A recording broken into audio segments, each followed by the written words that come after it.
Did you know that by 2021, cybercrime will cost the world £6 trillion a year?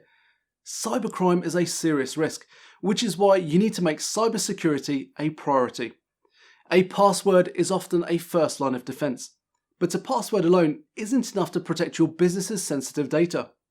Why? Because passwords are created by people and are easy to crack.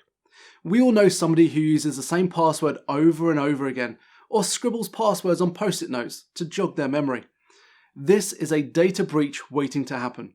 For real peace of mind, you should consider two-factor authentication.